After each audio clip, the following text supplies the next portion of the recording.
What's going on, y'all? Thanks for checking in the Khaliis Take. You know what to do if you haven't already. Like, subscribe, also hit that notification bell just so you can get the newest and the bonus content first. But hey, let's just go ahead and jump right in. When I talk about Luke Kennard for the Los Angeles Clippers, I have to say Luke Kennard's value for the Clippers is priceless. This dude comes off the bench or has came off the bench, has started games.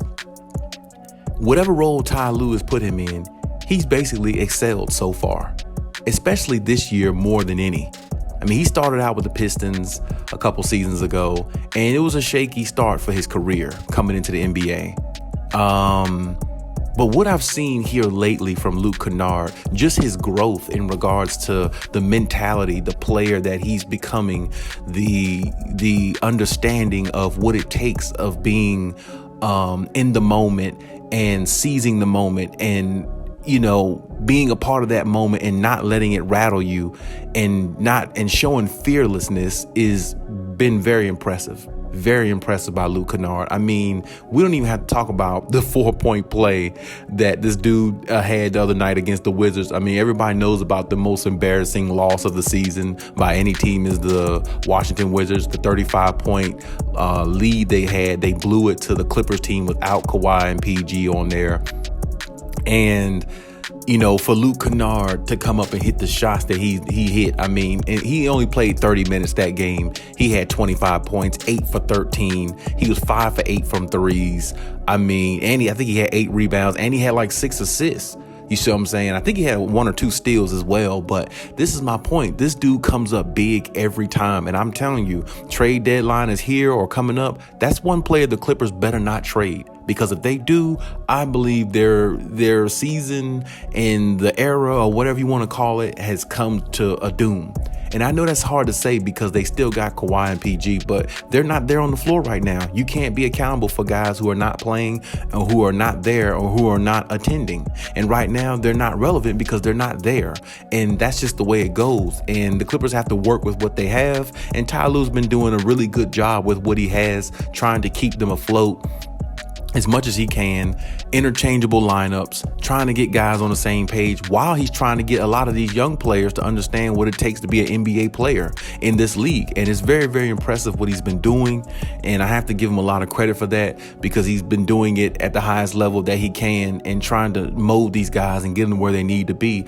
And, the veteran guys on the team is trying to help as well. But I mean, they're trying to do all this in the midst of trying to make the playoffs. I mean, right now, currently, they're the 8th seed. But I mean, from day to day, they go from the 7th to the 9th seed by default. And it's just really crazy, to think that the Clippers are in this situation because they have a really, really good team and it shows a lot of nights. Now, I wish, of course, it could show with more consistency, but still, like, if you look at the comeback wins this team has had this season, I mean, you have got to be impressed. I mean, they have came back from leads that most teams would just mail it in, move on to the next game, and don't even worry about it. The Clippers fight all night long. And I wish they did that every single game because they wouldn't just be looked at as next man up mentality or a resilient team. They would just be looked at as an overall good team with or without Kawhi Leonard and PG. So I hope they keep it up. Now, I will say this, of course, they did follow up, I think last night they did beat the Magic. So right now they're on a 2-game winning streak, which is good. Hopefully they can continue to build on that. And Luke Kennard actually scored 17 points last night, 6 for 9, 2 for 3 from threes. He had like 5 rebounds. Once again, he's definitely being more productive every time they put him on the floor and every time Ty Lue has asked anything out of this guy. And like I said, Clippers Nation knows they messed up in the Clippers organization when they let go of Patrick Beverley. The Clippers Nation knows that they don't need to make a mistake like that again because you can't let go of core players, guys who really make a difference. And to me, Luke Kennard right now is the guy that's really making a difference for the Clippers, more so than what a lot of people even think. Now, I know a lot of people out there not even paying attention to the Clippers or anything like that because Kawhi and PG isn't there. I definitely understand that.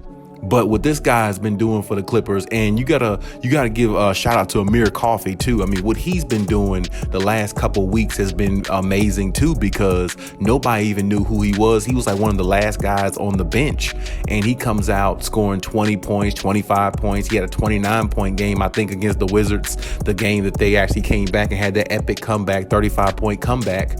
He actually scored 29 points, so you got to give him his flowers too. Shout out to Amir Coffey. That dude's been balling as well.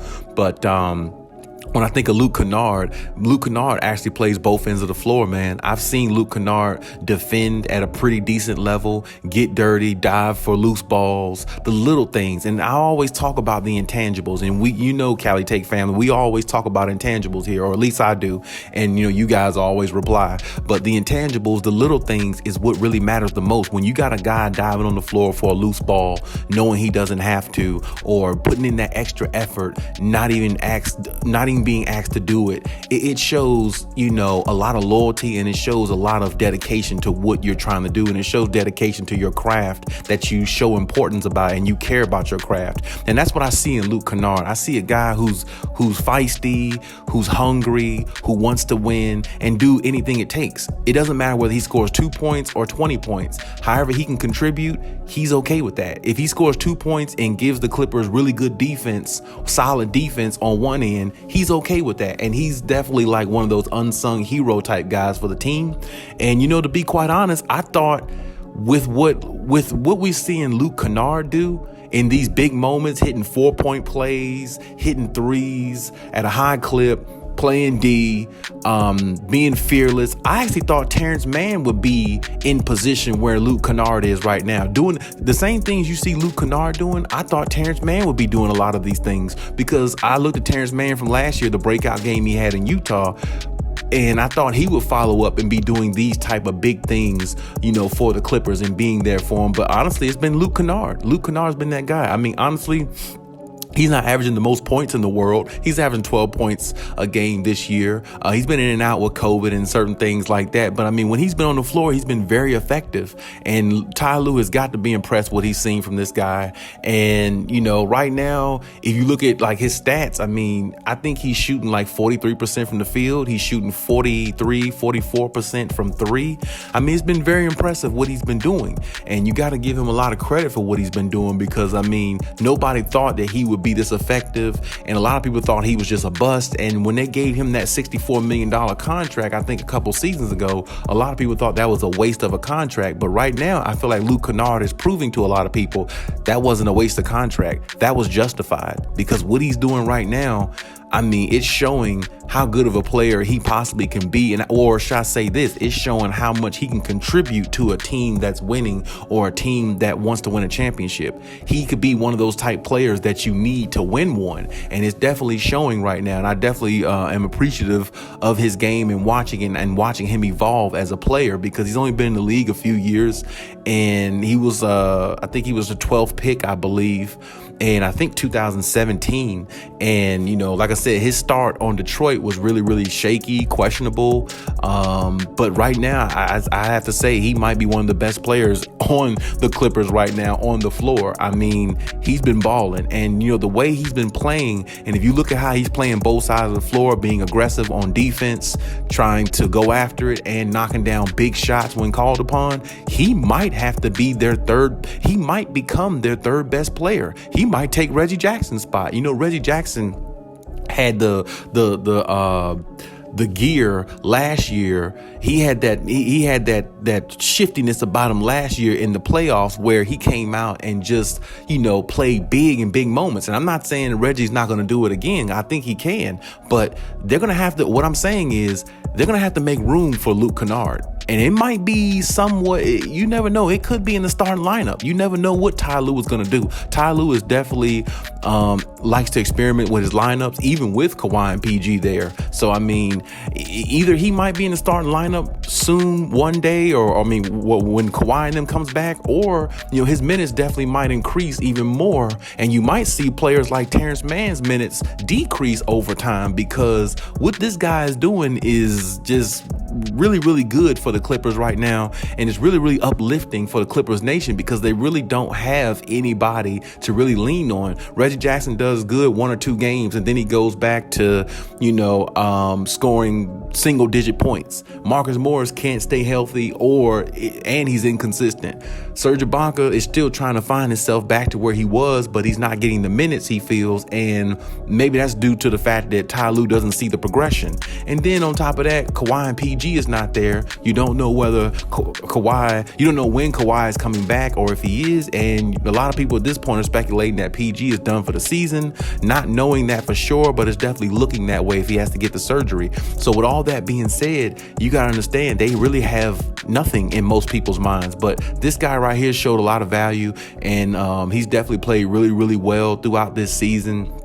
He's hit some big shots when called upon. He's done the little things, the dirty work. And I think guys like him need to be appreciated more. The guys that do the little things and the dirty work. Sometimes the appreciation for those guys don't come around. But I'm definitely giving Luke Kennard his flowers because this dude has been, a staple for them. And he's been solid for the Clippers. And he's been one of the most solid players they had this year. Even though he dealt with COVID and a lot of things, he still came back just as strong mentally and everything. He's definitely trying to help will this team to victory against, some of these teams that they're really outmatched by. Now, I think these last couple games, the Magic, Wizards, those are teams they should beat. But think about it, they were down against those teams because those teams still got more firepower than the Clippers have. I mean, the Wizards, they still got Bradley Beal. They still got a superstar caliber type player. And, the Knicks does have Julius Randle. And hell, they beat Philly. The Sixers, Joel Embiid has probably been the most dominant player this last couple weeks. He's been averaging 40, 50 points, seemed like the last 5-6 games. And they still found a way to beat them, and they were down in that game. So, it's like, the contribution from every player on the Clippers have been definitely, in high regards, but they have to find a way to be consistent. And that's what it comes down to. Consistency is everything. Now, right now, they're on a 2-game winning streak. Hopefully they can build off that and build off the confidence, because I think that 35-point that 35-point comeback win that they probably should have lost that game really, really propelled them mentally and is going to prepare them mentally going forward against other competition that they might, or that some people might seem like, or some people might think that they're inferior to, that they can't beat. They might actually come out and play with the confidence like, we can beat anybody now if we can come back from a 35-point deficit. And that's the mentality that the Clippers need to have. Because if they have that mentality, they're going to win a lot of games going forward, or they're going to be a surprise team in winning some games that most people think they're not going to win. Now, I do believe, like I said, they're on this road trip still. They still got some work to do, and like I said, there still needs to be more consistency on their part, on their behalf. But what we saw the other night against the Wizards is definitely a stepping stone towards the right way, and hopefully they can build off that. But as far as Luke Kennard, definitely got to give this guy his flowers. Definitely has been, priceless for this team. And I definitely hope that they don't find a way or they don't trade him, because like I said, you're not going to get nobody else back probably as valuable right now from what I see that's out there on the market. But hey, definitely shout out to him, man. He's been playing really well, and I'm pretty sure Kawhi and PG has been proud of him as well, of what he's been, doing here lately, especially these last 4 games. He's been averaging double figures. He's been putting up some good numbers, and like I say, he's shooting a good percentage while he's doing it. So when a guy's shooting a good percentage and knocking down big shots, it definitely needs to be noted and definitely needs to be, praised. And right now, man, he's their closer, and that's what I see in him. He is their closer right now, and they need him to continue playing the way he's playing. And if they have to, if Ty Lue has to keep giving him 30+ minutes a game, well, then that's what you need to do, because this guy is your closer. This guy will make big shots, take them, and he is fearless. And like I said before, if they get Kawhi and PG back with this team, a lot of people in the West, or a lot of teams in the West, are going to look over their shoulder, because the Clippers are dangerous when they are healthy. If this team can come back from 35 points against another team that has a star type player in Bradley Beal, and they got other players like Kyle Kuzma or whoever, this team is for real if they're healthy. This is why I said the Clippers have to find a way to get healthy, and they have to find a way to make this year their year. They just have to find a way. Paul George has to find a way to, just get rest and hopefully pray that his arm gets better. And, Kawhi is going to have to just, find a way to come back, some point in this season, man, because this team right here is built to win a championship. But the only way it's going to happen is if everybody's healthy and if everybody's there, and that's the only way they can make the run for it. But hey, that's my take on the situation. You leave any comments in the comment section as always. And hey, Cali out.